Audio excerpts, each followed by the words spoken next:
Disney+ ajoute aujourd'hui à son catalogue la série Firefly, créée par Joss Whedon en 2002. 20 ans plus tard, son annulation au bout d'une saison par la Fox est toujours rageante. L'histoire de la télévision est constellée d'annulations de séries qui n'ont pas survécu au-delà d'une saison.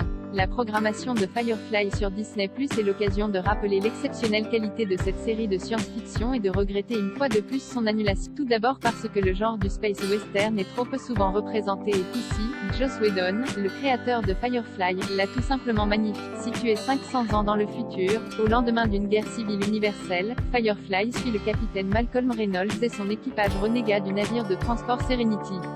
L'équipe lui est farouchement loyale, toujours prête à s'attaquer à n'importe quel travail, légal ou non, mais une mésaventure les pousse à fuir, cherchant désespérément à échapper aux autorités de l'Alliance, aux Reavers mangeurs de chair et à d'autres dangers hostiles dans les coins les plus sombres de l'espace. Au casting, on retrouve des visages connus du petit écran. Nathan Fillion incarne Malcolm Reynolds, un homme parfois dur mais juste. À ses côtés, Gina Torres joue Zoe Washburn, fidèle amie de Mal et commandante en second du Serenity. Zoé est mariée à Wash, le pilote du Serenity joué par Alan Tudyk. Morena Baccarin est Inara, une compagne dont la rôle se situe entre ceux des geishas et des courtisanes. Jane, Adam Baldwin, est un mercenaire qui a rejoint Mal. Quant à Kaylee, Jewel State, elle est la mécanicienne du Serenity. Tout ce petit monde embarque un pasteur, Ron Glass, un frère et sa sœur. Simon, Sean Maher, est un chirurgien accompli qui veille sur River, Summerglow, sa petite sœur aux facultés intellectuelles exceptionnelles.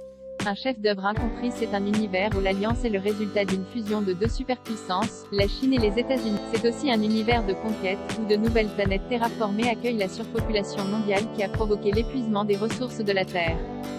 Ces colonies se sont souvent trouvées livrées à elles-mêmes, sans les moyens nécessaires pour terraformer convenablement, c'est-à-dire rendre leur environnement habitable suffisamment confortable.